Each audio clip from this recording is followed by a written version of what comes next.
Welcome to ఆర్5 TV news. Tirupati జిల్లా Srikalahasti rural police station పరిధిలో గంజాయి సరఫరా చేస్తున్న ఒక నిందితుడిని పోలీసులు పట్టుకున్నారు. నిన్న సాయంత్రం చేపట్టిన తనిఖీల్లో ఈ దందా బయటపడింది.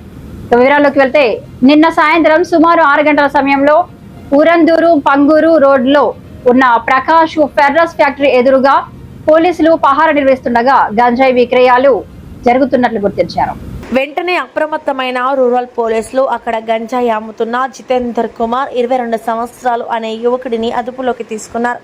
బీహార్ రాష్ట్రం నలంద జిల్లాకు చెందిన ఈ నిందితుడు మధుర ప్రసాద్ కుమారుడిగా గుర్తించారు. పోలీసుల స్వాధీనం. నిందితుడి వద్ద నుండి సుమారు 2 కిలోల 700 గ్రాముల గంజాయిని పోలీసులు స్వాధీనం చేసుకున్నారు. ప్రాథమిక విచారణలో నిందితుడు బీహార్లోని తన సొంత గ్రామం నుండి ఈ గంజాయిని తీసుకువచ్చి స్థానికంగా విక్రయిస్తున్నట్లు వెల్లడైంది. ముగింపు. ఈ ఘటనపై శ్రీకాళహస్తి రూరల్ పోలీసులు కేసు నమోదు చేసి దర్యాప్తు చేస్తున్నారు. నిందితుడిని అరెస్ట్ చేసి రిమాండ్కు తరలించినట్లు రూరల్ ఇన్స్పెక్టర్ తెలిపారు. యువతను తప్పుదోవ పట్టిస్తున్న గంజాయి మాఫియాపై ఉక్కుపాదం మోపుతామని పోలీసులు హెచ్చరిస్తున్నారు.